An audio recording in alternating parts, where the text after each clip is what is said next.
Bonjour chères Montcelliennes et chers Montcelliens, comme à l'habitude, notre point de situation, mais cette fois-ci, nous allons parler de la mise en place du déconfinement sur notre commune. Donc, une lueur d'espoir pour nous tous. Premier sujet que je souhaitais aborder avec vous, les masques. La distribution des masques a eu lieu sur 9 points de contact dimanche dernier.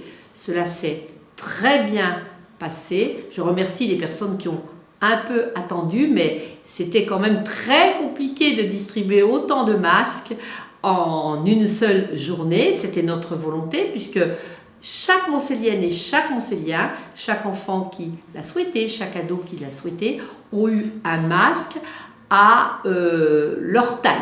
De plus, nous poursuivons la distribution des masques.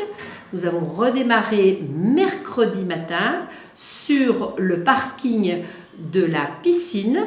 Un seul point de distribution. Ce point de distribution sera ouvert jusqu'à début juin et si besoin est plus longtemps, mais déjà jusqu'à début juin.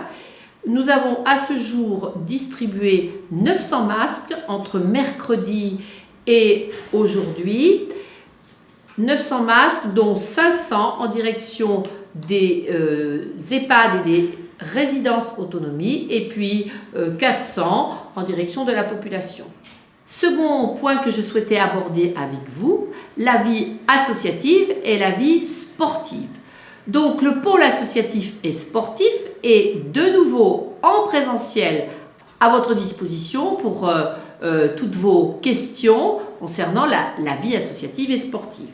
Donc les équipements sportifs et associatifs, les salles des fêtes, les salles polyvalentes, le centre nautique sont encore, hélas, fermés, interdits au public, selon le décret du 11 mai 2020.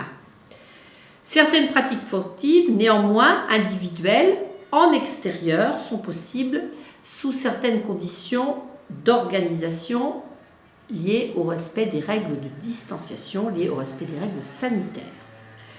La pêche au lac du Plessis est autorisée à partir du 15 mai. Le golf reprend sur inscription à partir du 16 mai. Vous avez devant vous un numéro qui s'affiche pour pouvoir vous inscrire.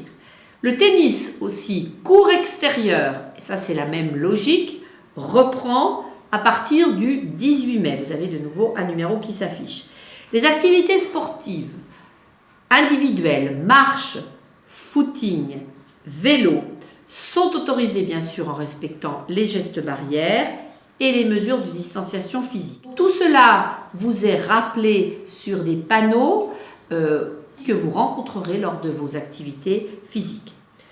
Les lieux culturels sont toujours fermés pour les raisons que vous connaissez. Un drive à la médiathèque fonctionne très bien, a été mis en place dès cette semaine. Il fonctionne très bien, il va monter en puissance.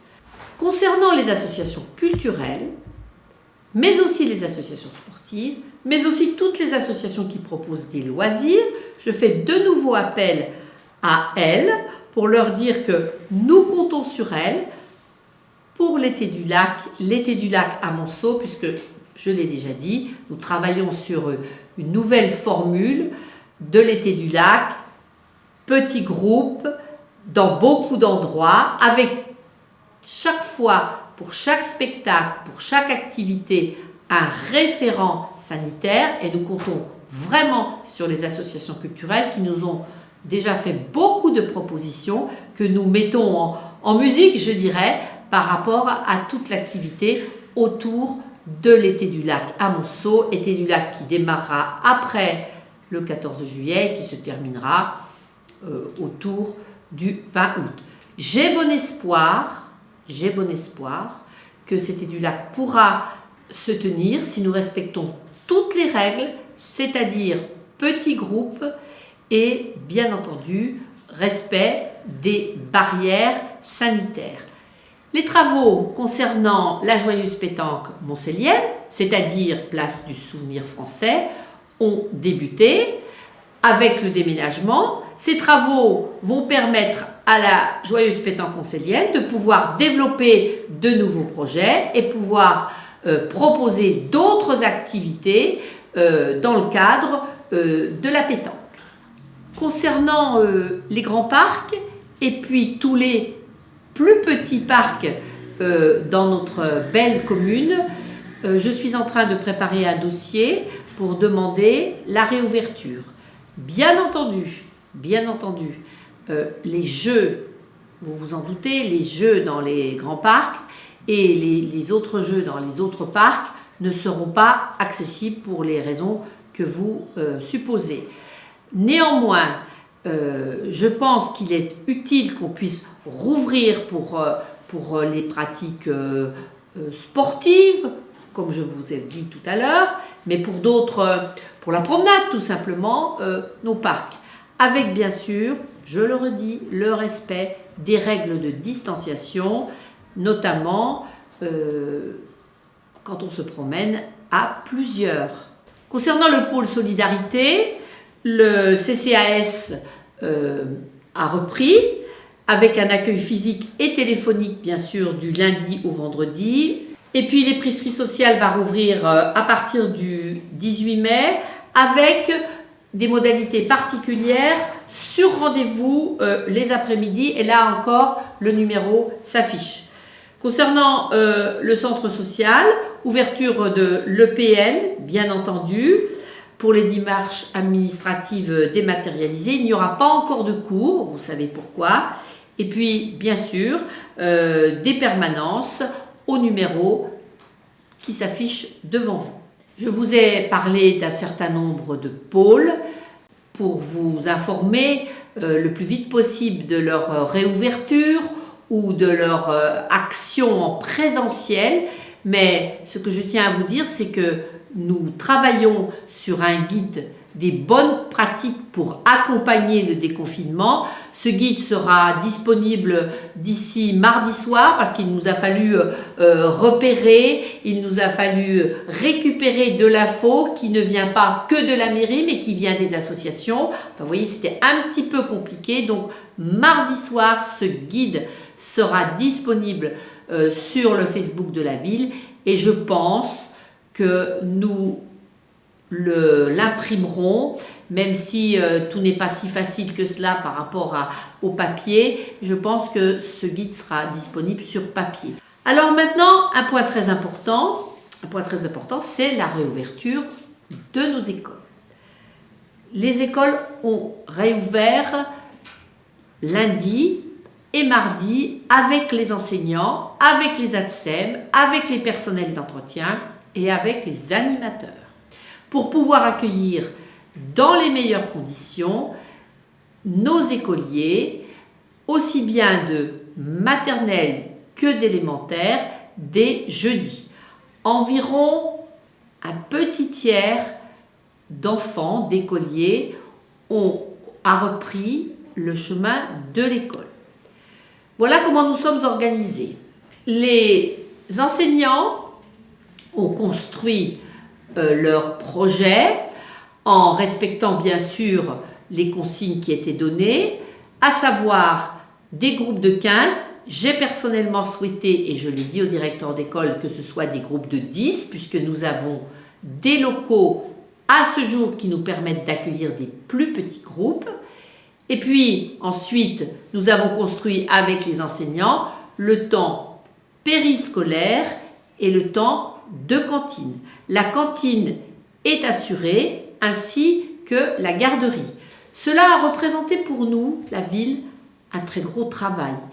Travail qui a été anticipé dès le 4 mai par rapport à la préparation, par rapport à la désinfection des cours d'école, par rapport à la désinfection de tous les locaux et par rapport à l'installation dans d'autres endroits, et je vous en avais déjà parlé la semaine dernière, du restaurant scolaire, notamment à Jean Jaurès.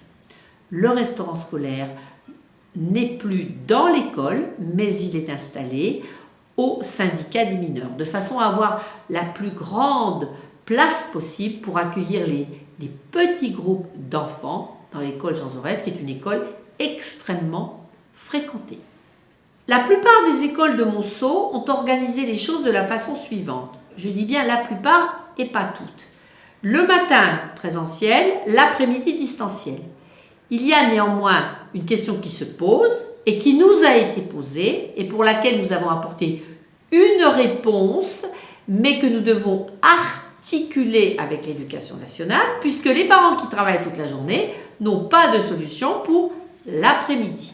Donc, nous avons trouvé une solution en urgence par rapport à une garderie l'après-midi, mais qui doit s'articuler, puisque c'est sur du temps scolaire, avec de l'étude par exemple, mais cela requiert une organisation plus fine avec l'éducation nationale, organisation que nous allons trouver dans les jours à venir et à laquelle je travaille avec bien sûr l'éducation nationale.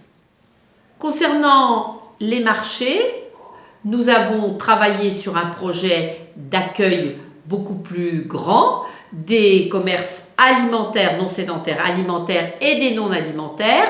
C'est un travail qui a démarré. Je peux vous dire que pour la semaine prochaine, samedi en 8, nous aurons la possibilité d'accueillir des commerçants non alimentaires aussi. Cela requiert une organisation et un espace extrêmement important puisque nous accueillerons, et je pense que cela va durer, dans les mêmes conditions sanitaires, bien sûr, les commerçants non sédentaires, alimentaires, que les commerçants non sédentaires, non alimentaires. Nos commerces ont rouvert sur toute la ville, à l'exception bien sûr des bars et restaurants, qui j'espère vont pouvoir ouvrir bientôt. Ça ne dépend pas de nous. Les commerçants ont accueilli avec plaisir et d'une manière extrêmement positive ce que nous leur proposons, c'est-à-dire le système du click and collect sur lequel j'aurai l'occasion de revenir lorsqu'il sera complètement opérationnel. En attendant, j'invite les commerçants à s'inscrire, à se mettre en valeur sur le site Monceau Cœur de Ville. Beaucoup de commerçants se sont déjà manifestés. Eh bien, continuez à vous manifester. Cela nous permettra de pouvoir encore mieux vous identifier pour la mise en place du click and collect. Si certains commerçants n'ont pas encore reçu, j'espère qu'il y en a très peu, l'offre concernant le click and collect, soit par mail, soit par courrier, eh bien, je vous invite à prendre contact avec Mathieu Bouguet au numéro qui s'affiche sur l'écran. Je vous souhaite un bon dimanche, certainement un dimanche de promenade. Merci de respecter les gestes barrières. Merci de porter un masque qui vous protège et qui protège aussi les autres. Je vous dis à très vite.